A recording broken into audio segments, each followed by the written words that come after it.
প্রথমেই মহান আল্লাহ পাকের দরবারে শুকর আদায় করি যে আল্লাহ সুবহানাহু ওয়া তাআলা আমাদেরকে 1447 হিজরি সনের চতুর্থ নাম্বার মাস রবিউল সানি মাস। এই রবিউল সানি মাসের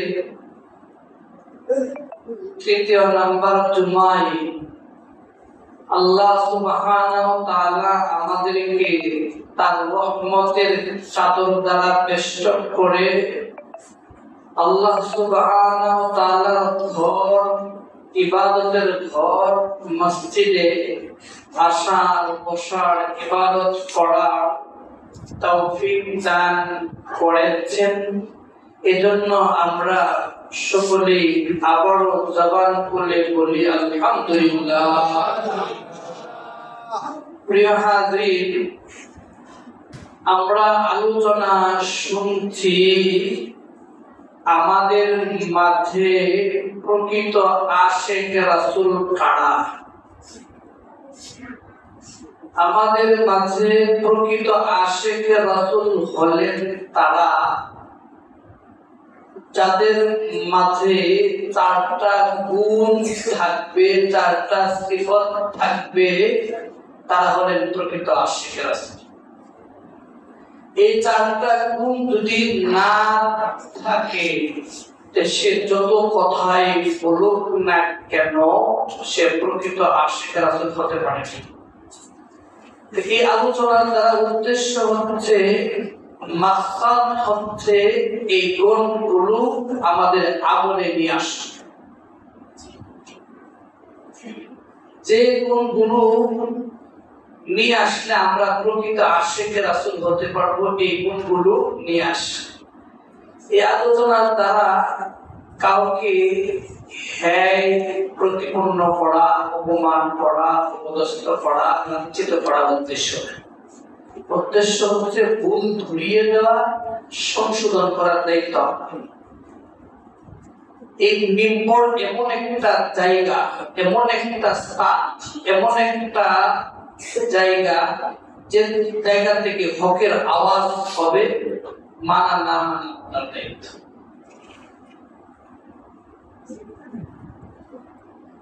যেমন আল্লাহ রাসূল সাল্লাল্লাহু আলাইহি সাল্লাম যখন দ্বীনের দাওয়াত দিচ্ছেন তখন মানুষ ইসলামের পথে আসছেন পেরেশান। আল্লাহ বলেন লাস্তা আলাইহিম বিমুসাইতির, এভাবে আপনি পেরেশান কেন, টেনশন কেন? আমি তো আপনাকে রাখাল বানায়া পাঠাই নাই। আপনি তো আপনি দাওয়াত দিবে, যারা মানবে মানবো, আর যারা মানবে আমি তাদেরকে হেদায়েত দেব। সুবহানাল্লাহ। তাহলে এই চারটা গুণ হচ্ছে আমরা নিয়ে আসবো। এক নাম্বার হচ্ছে ইত্তিবায়ে সুন্নাহ, দুই নাম্বার হচ্ছে বেশি বেশি দরুদ পাঠ করা। এই দুই প্রকারের আলোচনা আমরা গত জুমাগুলোতে শুনেছি। বাকি আছে আরো দুই প্রকার। তিন নাম্বার প্রকার হচ্ছে আল্লাহ রাসূল সাল্লাল্লাহু আলাইহি সাল্লাম এর মান, সম্মান, ইজ্জত রক্ষা করা। বেয়াদবিমূলক কোন আচরণ যাতে প্রকাশ না পায় এই দিকে লক্ষ্য রাখা, এদিকে খেয়াল রাখা। দেখুন আল্লাহ রাসূল সাল্লাল্লাহু আলাইহি সাল্লামের মান, সম্মান, ইজ্জত রক্ষা করা কিভাবে করব? মান, সম্মান, ইজ্জত আমরা কিভাবে রক্ষা করব? এই ব্যাপারে আমরা কিভাবে রক্ষা করব এর কয়েকটি প্রকার আমি বলবো। আমরা এইভাবে আল্লাহ রাসূলের মান সম্মান রক্ষা করতে পারি। আল্লাহ রাসূল সাল্লাল্লাহু আলাইহি ওয়াসাল্লাম যা নিয়ে আসছেন এবং তিনি যা বলেন তা পালন করা, যা তিনি নিষেধ করেছেন তা থেকে বিরত থাকা, এই কথাগুলো মেনে আল্লাহ সুবহানাহু ওয়া তাআলার সম্মান রক্ষা। আরো কিছু আছে, আরো কিছু আমল আছে, যেমন আল্লাহ রাসূল সাল্লাল্লাহু আলাইহি ওয়াসাল্লামের মান সম্মান রক্ষা করার আরো কিছু আমল আছে, যে আল্লাহ যে পরিমাণ রাসূলকে সম্মান দিয়েছেন সেই সম্মানের আলোচনা করা। আল্লাহ বলেন নাই ওয়ারাফা'না আলাকা যিকরাক, হে নবী আমি আপনাকে, আপনার সম্মানকে, আপনার মর্যাদাকে আমি সমুন্নত করেছি। এই যে সমুন্নত করেছেন এর আলোচনা বেশি বেশি করা। আরো আমল হচ্ছে রাসূলের সামনে উঁচু কণ্ঠে কথা না বলা। রাসূলকে যেমনি মূল্য সেমনি ডাকা যাবে না, রাসূলের সাথে যে কোনো শব্দ ব্যবহার করা যাবে না। একটু কথা এখানে বলি, বাস্তবতার সাথে মিল দেখি। একজন আলেম বলেছেন নবীকে সাংবাদিক, এটা রাসূলের নামে অবমাননা করছে। এই অবমাননা করার কারণে যদি মুসলমান একসাথে জাগ্রত না হয় তাহলে তার মানহানি হইল, এজন্য তার সম্মান রক্ষা। কারণ সাংবাদিক শব্দের অর্থ হচ্ছে জার্নালিস্ট, যা পাইবে তা প্রচার করবে। আর নাবিয়ুন শব্দের শাব্দিক অর্থ হচ্ছে, নাবিয়ুন শব্দের অর্থ হচ্ছে ইংরেজিতে বলা হয় মেসেঞ্জার, বার্তা বাহক, সংবাদ বাহক, দূত, যেটা আল্লাহ সুবহানাহু ওয়া তাআলার পক্ষ থেকে মানুষের কাছে নিয়ে আসে। বলে সুবহানাল্লাহ। আর এই শব্দটা এই জায়গায় ব্যবহার করে তাকে অপমান করা, মান সম্মান হানি করা, এরকম শব্দ ব্যবহার না করা। রাসূল যখন নিদ্রায় যান তখন তাকে না ডাকা। সবগুলো কথা কোরআন এবং হাদিসের বাইরে একটা কথা বলতে হবে।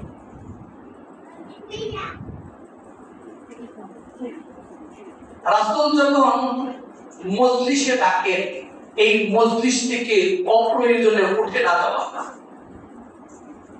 রাসূল যখন কোন কাজে ডাক দেয়, এই কাজে ডাকে সাড়া দেওয়া, এটা নামাজের চেয়ে গুরুত্ব বোঝায়। বলেন সুবহানাল্লাহ। এই কথাগুলো এখন ব্যাখ্যা করব, মনোযোগ সহকারে শুনবেন, আমলের নিয়তে শুনবেন, ইসলাম নিয়তে শুনবেন। ঠিক না ঠিক?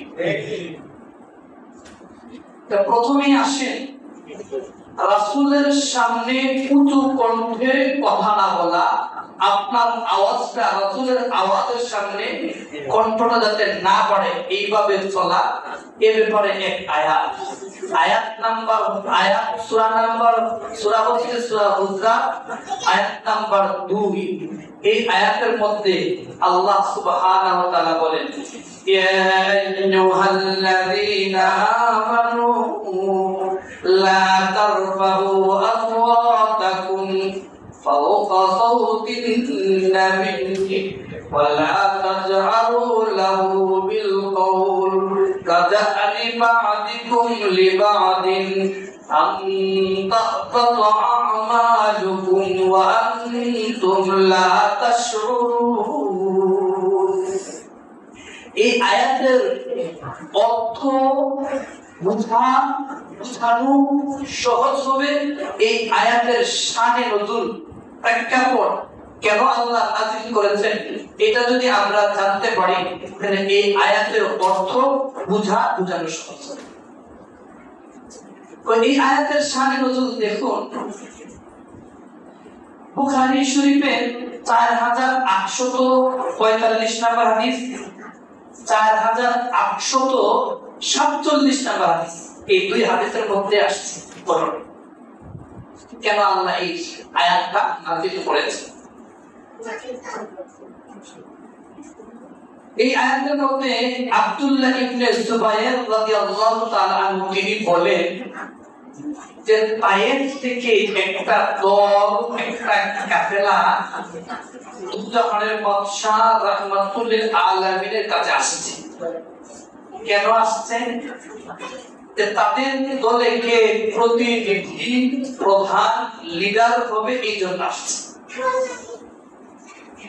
আসার সাথে সাথেই আবু বকর রাদিয়াল্লাহু তাআলা আনহু তিনি তাদেরকে উদ্দেশ্য করে বললেন, এই কাকা হবে এই দলের লিডার।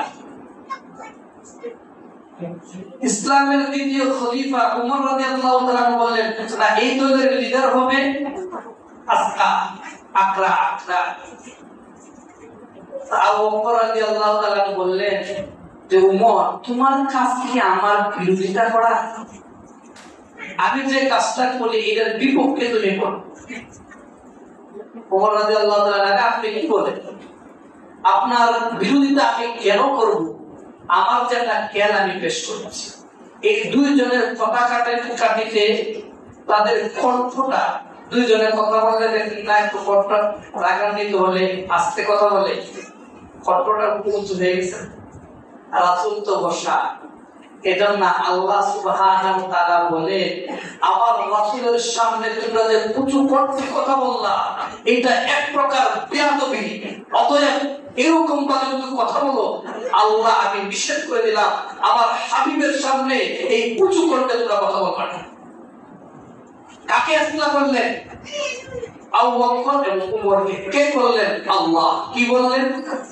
শুনে বলেন, ইয়া আইয়ুহাল্লাযীনা আমানু, হে ঈমানদার, লা তারফাউ আসওয়াতাকুম, তোমরা তোমাদের আওয়াজ, বলার কণ্ঠস্বর উঁচু করবে না।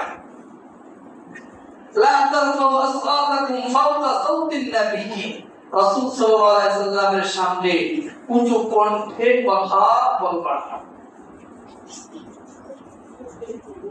উঁচু কণ্ঠে কথা বলবেন।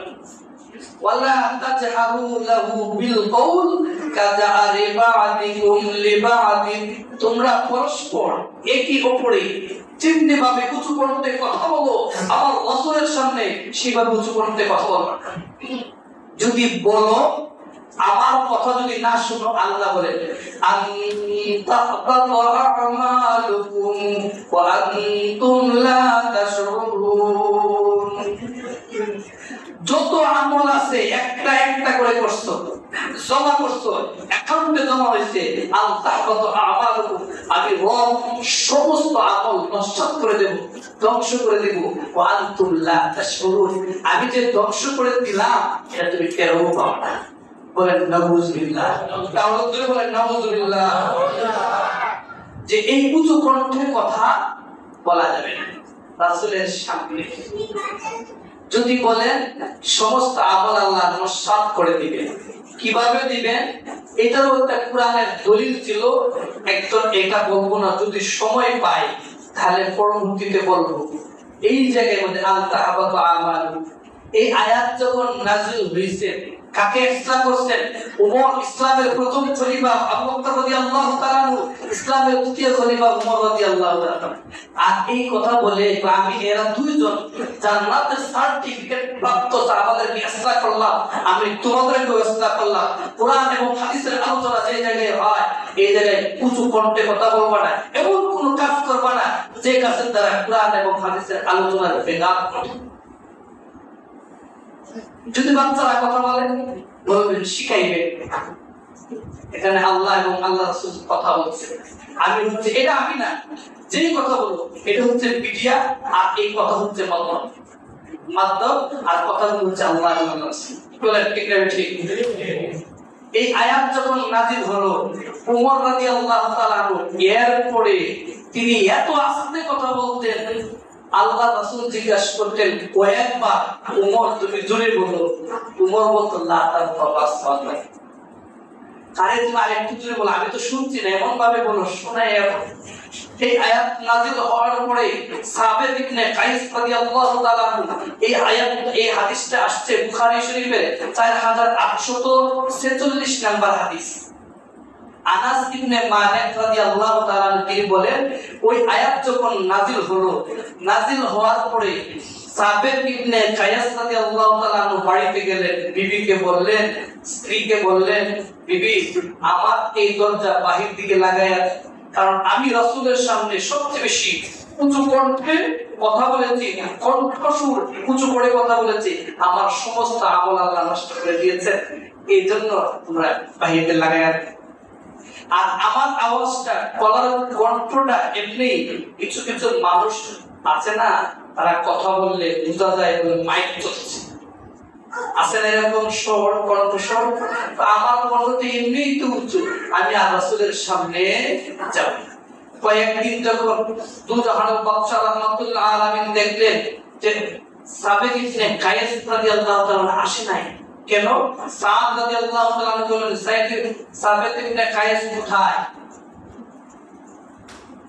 ও আমরা তো দেখতেছি, যাও খুঁজে আসো।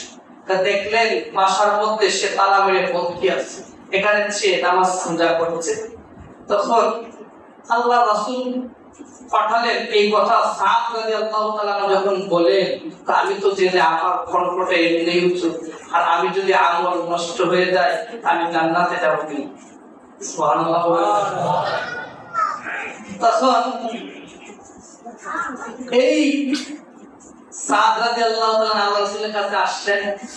আসার পরে আল্লাহ রাসূল সাল্লাল্লাহু আলাইহি সাল্লাম বলল, সাদ যাও, সাবেদ ইবনে কায়েস জাহান্নামী না, সে জান্নাতি, আমার কাছে আসতে বলো। সুবহানাল্লাহ। বুখারী শরীফের 472 নম্বর হাদিস। মসজিদে নববীর মধ্যে দুইজন ব্যক্তি, মসজিদে নববীর মধ্যে কিন্তু হুজরাখানা, রাসূলের কক্ষ, রুম, এটা আমরা সবাই জানি, দেখছি যারা যাচ্ছেন হজে দেখছেন, এখানে দুইজন লোক কথা বলছে মসজিদের মধ্যে, আওয়াজ। ওমর রাদিয়াল্লাহু তাআলা বলেন, তোমাদের বাড়ি কোথায়? তায়েফ থেকে আসছে।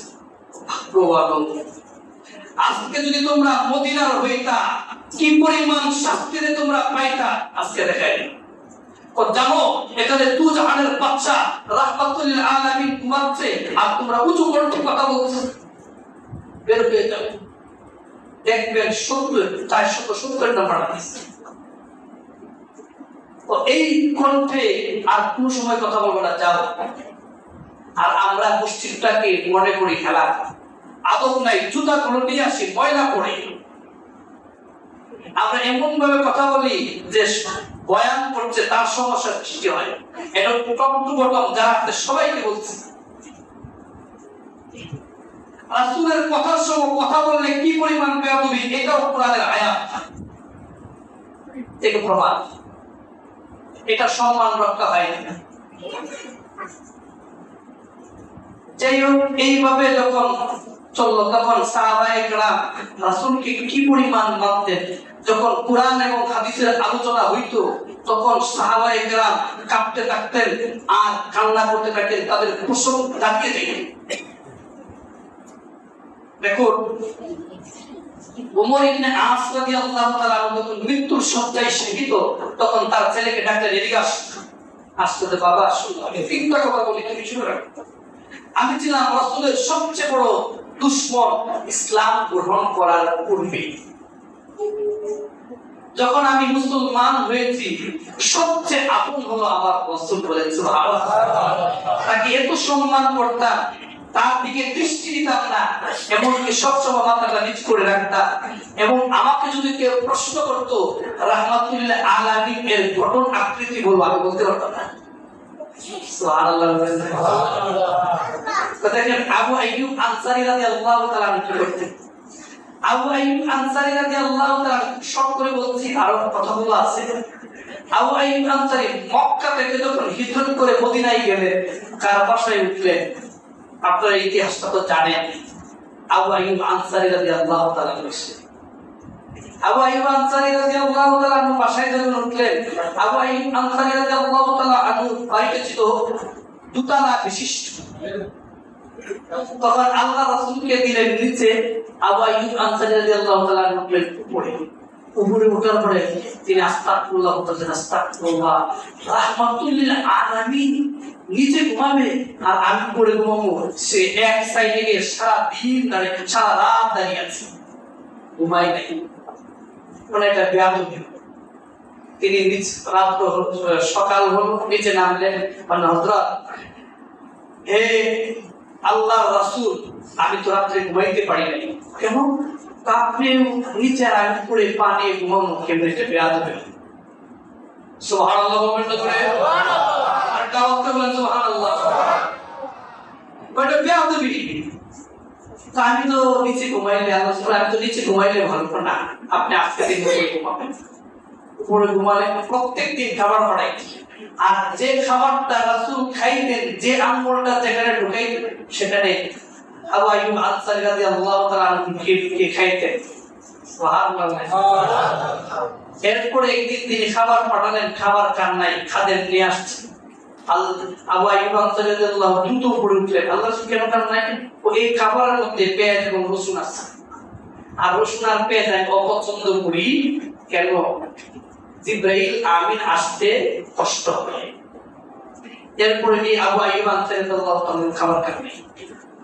তো শুনে তা সাহাবারা তো এরকম আল্লাহ রাসূলকে মানতেন, তাবিঈনরাও মানতেন। মালিক রাহমাতুল্লাহ আলাইহি তিনি মদিনায় থাকতেন, মদিনার আশপাশে কখনো তিনি প্রস্তাব পায়খানা করতেন না, বাহিরে গিয়ে যাওয়ার সময় কেমনে দেখতেন? সুবহানাল্লাহ। শাফি রাহমাতুল্লাহ আলাইহি দেখেন, এই মালিক রাহমাতুল্লাহ আলাইহি বাসার সামনে ঘোড়া, গাধা এবং এগুলো বাঁধা। তো যেহেতু তো সুন্দর, আপনি নিয়ে নেন, আমি আপনাকে হাতিয়ে দিই। মালিক রাহমাতুল্লাহ আলাইহি যখন হাতিয়ে দিলেন, শাফি রাহমাতুল্লাহ আলাইহি কেন আপনি কিনে ধরেন? তো যে মদিনায় রাসূল পা দিয়ে হাঁটছে, আমি মালিক কেমনে এই ঘোড়া দিয়ে দৌড়াবো?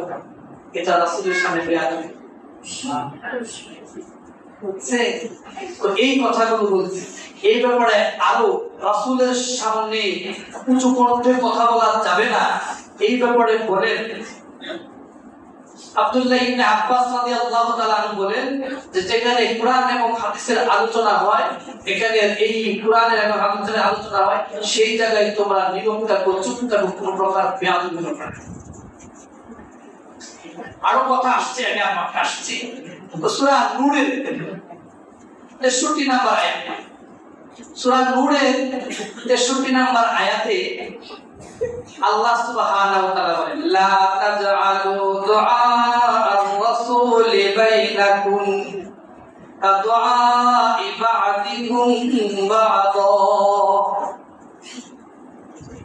আল্লাহ সুবহানাহু ওয়া তাআলা তিনি বলেন, ও আমার উম্মতেরা শুনো, তোমরা একজন আরেকজনকে যেভাবে রাসূলকে ডাকো, সেইভাবে তোমরা আমার রাসূলকে ডাকবা না।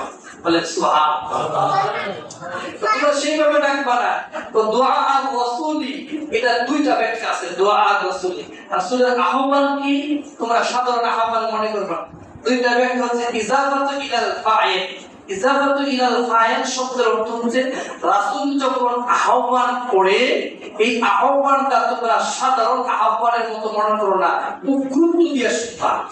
কিরকম? যে তোমরা গেলে গেলা না, যাই না, ইচ্ছা দিয়ে মনে করবা। রাসূল যখন আহ্বান করে সেইটাকে তোমরা সারা দাও। যেমন কেমন গুরুত্ব দিবা এর হাদিস, ওই হাদিসটা আসছে বুখারী শরীফের 4474 নম্বর হাদিস। আবু সাঈদ ইবনু মুআল্লা রাদিয়াল্লাহু তাআলা তিনি বলেন, আমি একসময় নামাজের প্রস্তুতি নিচ্ছি, তখন আল্লাহর রাসূল সাল্লাল্লাহু আলাইহি সাল্লাম আমাকে ডাক দিলেন, আবু সাঈদ এদিকে আস। তার চিন্তা করলাম নামাজটা পড়েই যায়, নামাজটা পড়ে গেলাম। আল্লাহ রাসূল আপনি আমাকে ডাকছিলেন, তুমি এত দেরি করলা কেন? আল্লাহ রাসূল আমি তো নামাজে ছিলাম, নামাজ পড়ে আসছি। তো তুমি জানো না আমাদের রব কি বলেছেন? রব কি বলেছেন জানেন? সূরা আনফালের 24 নম্বর আয়াতে আল্লাহ সুবহানাহু ওয়া তাআলা বলেন, ইয়া আইয়ুহাল্লাযীনা আমানু ইসতাজীবু লিল্লাহি ওয়া লির রাসূল ইযা দাআকুম লিমা ইউহয়িকুম। হে ঈমানদার বান্দারা হলো আমি আল্লাহর বন্ধু ও আমার বন্ধুরা আমার হাবিব আল্লাহ এবং আমার হাবিব যখন ডাকে সেই ডাকে তোমরা সাড়া দাও। আর যদি তোমরা ডাকে সাড়া দাও লিমা ইউহয়িকুম তোমরা নতুন জীবন পাইবা। বলেন সুবহানাল্লাহ। নতুন জীবন পাইবা এর দুইটা ব্যাখ্যা, কয়েকটা ব্যাখ্যা আছে। নতুন জীবন কেমন পাইবা? যুদ্ধের জন্য যখন আহ্বান করে যুদ্ধে যখন জয় লাভ করা হবে তখন তোমরা নতুন জীবন পাইবা। বলেন সুবহানাল্লাহ। আর যদি তোমরা এই আল্লাহ রাসূল সাল্লাল্লাহু আলাইহি ওয়াসাল্লাম ডাকার পরে তার কথাগুলো মানো, শোনো এবং শোনার পরে এই নিয়ম অনুযায়ী শরীয়ত মোতাবেক তোমার জীবন পরিচালিত করো, তুমি দুনিয়াতে থাকতে তোমার মনে হবে একটা নতুন জীবন আমি পাইছি। বলে সুবহানাল্লাহ। দুই নাম্বার ব্যাখ্যা হচ্ছে পৃথিবীতে সবাই মারা যাবে, সবাই মৃত্যুবরণ করবে, সবাই মারা যাবে। কুল্লু নাফসিন যায়িকাতুল মাউত, সবাই মারা যাবে। এই মারা যাওয়ার পরে নতুন জীবন পাওয়ার জন্য, জান্নাতি হওয়ার জন্য আল্লাহ রাসূল সাল্লাল্লাহু আলাইহি ওয়াসাল্লাম ডাকে সাড়া দাও, যা বলে তা করো, যা নিষেধ করো তা থেকে বিরত থাকো, তাহলে তুমি জান্নাতে যাইতে পারবে। বলে সুবহানাল্লাহ। এই দুইটা তখন ওই সাহাবাকে আল্লাহ রাসূল বললেন যে আমি যে ডাকলাম, আল্লাহ কি বলেন নাই যে আল্লাহ রাসূল যখন ডাক দিবে তখন তুমি দ্রুত চলে আসবে। আচ্ছা যাও, তুমি যখন এই মজলিস থেকে চলে যাবা তখন আমার সাথে দেখা করে যাবা, আমি তোমাকে এমন একটা সূরা শিক্ষা দেব তুমি চলে। তখন মজলিস শেষের দিকে আবু সাঈদ ইবনে মুআল্লা রাদিয়াল্লাহু তাআলা আল্লাহ রাসূলের কাছে গেলেন, ওগো আল্লাহর রাসূল, আপনি যে আমাকে একটা দোয়া, একটা সূরা শিক্ষা দিবেন, এই সূরাটাকে আপনি বলবেন। আল্লাহ রাসূল বলেন, আলহামদুলিল্লাহি রাব্বিল আলামিন আর-রাহমানির রহিম। এই যে সূরা ফাতিহা, এই সূরা ফাতিহার মধ্যে 7 আয়াত আছে। আর এই আয়াতের মধ্যে যে পরিমাণ গুণাগুণ আছে অন্যান্য নবীদেরকে দেয় নাই, এই সূরা ফাতিহা আল্লাহ আমাকে দিয়েছে। এটা তুমি বারবার বেশি বেশি পাঠ করবা। সুবহানাল্লাহ। কারণ এই রাসূলের ডাকে যখন রাসূল ডাক দেয় তখন বলেছে ইজাফাতু ইলাল ফাইল, আল্লাহ রাসূল যখন ডাক দেন ডাকে সাড়া দিবা। এই ব্যাপারে আরেকটি আয়াত সূরা নূরের 65 নম্বর আয়াত। এই আয়াতের মধ্যে আল্লাহ সুবহানাহু ওয়া তাআলা বলেন, ইন্নামাল মুমিনুনা আল্লাযীনা আমানু বিল্লাহি ওয়া রাসূলিহি। কেবলমাত্র আল্লাহ রব বলেন, আপনি আমার রব বলেন, কেবলমাত্র প্রকৃত মুমিন তো তারাই যারা আল্লাহ এবং তার রাসূলকে আন্তরিকভাবে মানে, আন্তরিকভাবে মানে। যখন আল্লাহ রাসূল কোন মজলিসে ডাক দেয়, কোন কথা বলার জন্য ডাক দেয়, তখন তারা আন্তরিকভাবে আসে। আসার পরে তারা অপ্রয়োজনে যায় না। যারা যায় তারা প্রকৃত মুমিন না। আর যারা যেতে চায় তারা তোমার রাসূলের কাছ থেকে অনুমতি নিয়ে যায়, এটা হচ্ছে তারা প্রকৃত মুমিন। ওগো আল্লাহর রাসূল, আপনি যাকে ইচ্ছা অনুমতি দেন আর যাকে ইচ্ছা অনুমতি না দেন। সবার যারা অনুমতি নিতে চায় তাদের জন্য আমি আপনার কাছে আল্লাহর কাছে মাপ চাই।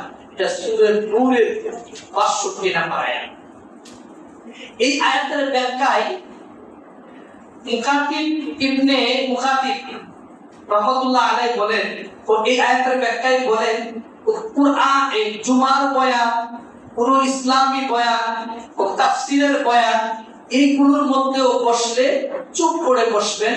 চুপ করে, আর কঠিন কথা বলছে এই কথা আমি বলবো না, আপনারা তাফসীরটা পড়ে নিন।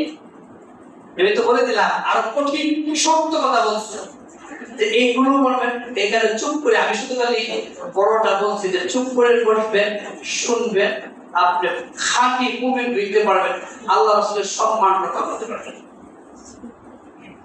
এখন আসলে এই যে দোয়া আর রাসূলি 1 নাম্বার ব্যাখ্যা দিল, 2 নাম্বার ব্যাখ্যায় আসে ইজাফাতু ইলাল মাফউল, রাসূলকে তোমরা সাধারণভাবে ডাকবা না। সাধারণভাবে ডাকবা না মানে রাসূলের নাম নিয়ে কখনো তোমরা আহ্বান করবে না। একজন আরেকজনকে যেমন ডাকবো, নাম ধরে ডাকবা না। মক্কার মধ্যে প্রচলন ছিল, এটা আয়েবের না, দোষের ছিল না। মানুষকে মানুষ নাম ধরে ডাকত। বড় ভাই ছোট ভাইকে নাম ধরে ডাকত, ছোট ভাই বড় ভাইকে নাম ধরে, পিতা সন্তানকে নাম ধরে ডাকত, সন্তানেও মাঝে মধ্যে বাবার নাম ধরে ডাকত। এটা তাদের দোষের ছিল না। অতএব তোমরা আমার হাবিবকে ইদাফাতু ইলাল মাফউল, আমার হাবিবকে কখনো নাম ধরে ডাকবে না। তো দেখুন রব কি পরিমাণ সম্মান দিয়ে কথা বলছেন। তো দেখো কুরআন শরীফের কোথাও, কুরআন শরীফের কোন জায়গা, কোন স্থানে তোমরা আমি রাসূলকে নাম ধরে ডাকতে দেখতে পাই?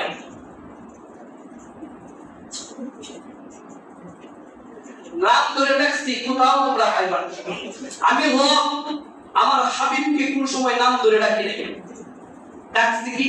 তবে ইয়া মুহাম্মদ কোন সময় ডাকি নাই, কিন্তু আমি ডাকছি ইয়া আদম, ইয়া নূহ, ইয়া ঈসা, ইয়া মুসা, ইয়া দাউদ, ইয়া ইব্রাহিম ডাকছি। কিন্তু আমার হাবিবের ক্ষেত্রে আমি কোন সময় নাম ধরে ডাকি নাই, ডাকছি ইয়া আইয়ুহান নাবিয়্যু, ইয়া আইয়ুহার রাসূল, ইয়া আইয়ুহাল মুযাম্মিল।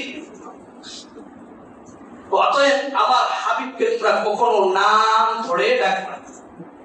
নাম ধরে আমি রব নাম ধরে ডাকি নাই। আম্মাজান আয়েশা রাদিয়াল্লাহু তাআলা আনহা যারা বিয়ে শাদী করেছেন, স্বামী স্ত্রীর মধ্যে তো একটা কি সম্পর্ক থাকে, এক সময় কোনদিনও এই বিবিগণ আল্লাহর রাসূলকে নাম ধরে ডাকেন নাই। সূরা হুজরাতের 3 নম্বর আয়াতে তোমরা এই নাম ধরে ডাকো, এটাও বেয়াদবি। আর যদি তার শানে কোনো কেউ বেয়াদবিমূলক আচরণ করে, আমি বললাম না যে রাসূলকে সাংবাদিক উপমা দেওয়া, এটা রাসূলকে সম্মানিত করা হয় নাই, রাসূলকে অপমানিত করা হয়েছে।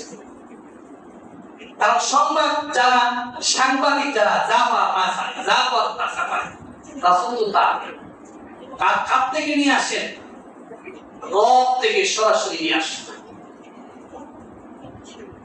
সূরা হুজরাতের 3 নম্বর আয়াতের মধ্যে আসছে, ওই কাফেলা আসছে একদল, আল্লাহ রাসূল নিদ্রায় ঘুমাচ্ছেন, তখন তারা দূর থেকে এ মুহাম্মদ উখরুজ ইলাইনা ইয়া মুহাম্মদ ডাকছে। সঙ্গে সঙ্গে আল্লাহ আয়াত নাযিল করে স্তব্ধ করে দিয়েছেন, এই শব্দ আর কোনদিন আসবে না। রাসূলকে সম্মান দিয়ে, রাসূলের সামনে সম্মান, এবং কি পরিমাণ সম্মান দিয়ে রাসূলের নাম যখন প্রকাশিত হয়, নাম যখন পেশ করা হয়, নাম যখন উল্লেখ করা হয়, তখন তোমরা তার নামের সাথে দুরূদ শরীফ পড়ো, সুবহানাল্লাহ। ওই সাহাবাদেরকে এই কথা শিক্ষা দিই।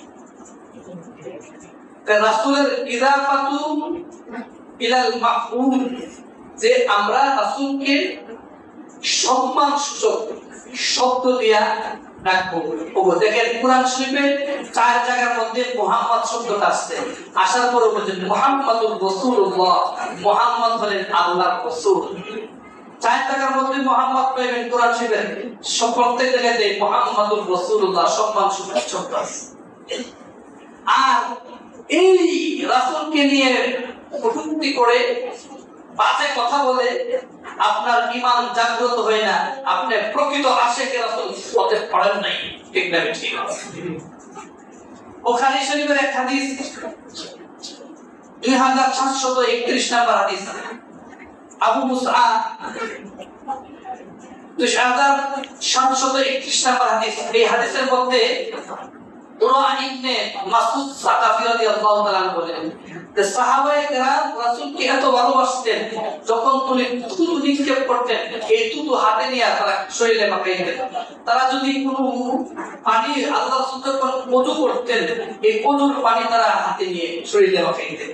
এবং কোনো কাজের নির্দেশ দিলে পাঁচ পাখির মতো ওই উরওয়া ইবনে সাকাফিকে কি বলে, মুগিরা ইবনে শুবা যে বলে, ওই উরওয়া ইবনে সাকাফি, আমার রাসূলের দিকে যদি আর একবার হাত বের হয়, তোর হাতটা আমি জমিনে কেটে দেব। বলেন সুবহানাল্লাহ।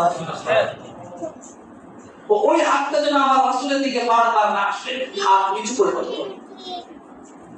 তো এই কথার দ্বারা উদ্দেশ্য হচ্ছে যে আমরা রাসূলের সম্মান রক্ষা করব, সম্মান রক্ষা করব, তার আমলগুলো করে এবং তার কথাবার্তা যেখানে হয় সেখানে চুপ থেকে মনোযোগ দিয়ে শুনবো। এই কথাটা যদি বারবারও বলা হয় তারপরেও বলেন এটা রাসূলের, আমার রাসূলের কথা বলেন সুবহান।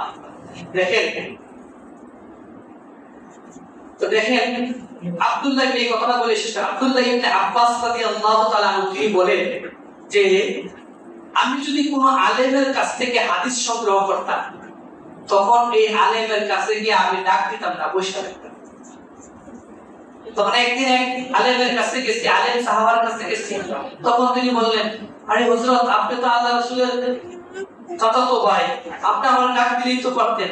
তো দেখেন না আল্লাহ সুবহানাহু ওয়া তাআলা বলেন যে নবীর জন্য তোমরা অপেক্ষা করো। আর হাদিসের মধ্যে আসছে আল উলামা ওয়ারাসাতুল আম্বিয়া, উলামা বলেন নবীর ওয়ারিস, তাদের সাথে সেই রকম আচরণ করা দরকার। আরো কথা ছিল, আমরা এরপরের কথা হচ্ছে 4 নাম্বার গুণের কথা বলবো। আল্লাহ আমাদেরকে সকলকে এই উপর আমল করার তৌফিক দান করুন, সকলে বলে আমিন। আর একটা হাদিস আমি বলে দিই, এই হাদিসটার দ্বারা হচ্ছে মানুষকে অপমান অপদস্থ করে না, জাহান্নামের আগুন থেকে বাঁচা। বুখারী শরীফের 6483 নম্বর হাদিস। এই হাদিসটা আপনি একটু দেখুন। আমাদেরকে সবাইকে আমল করার তৌফিক দান করুন, সকলে বলে আমিন। আমাদের সম্মানিত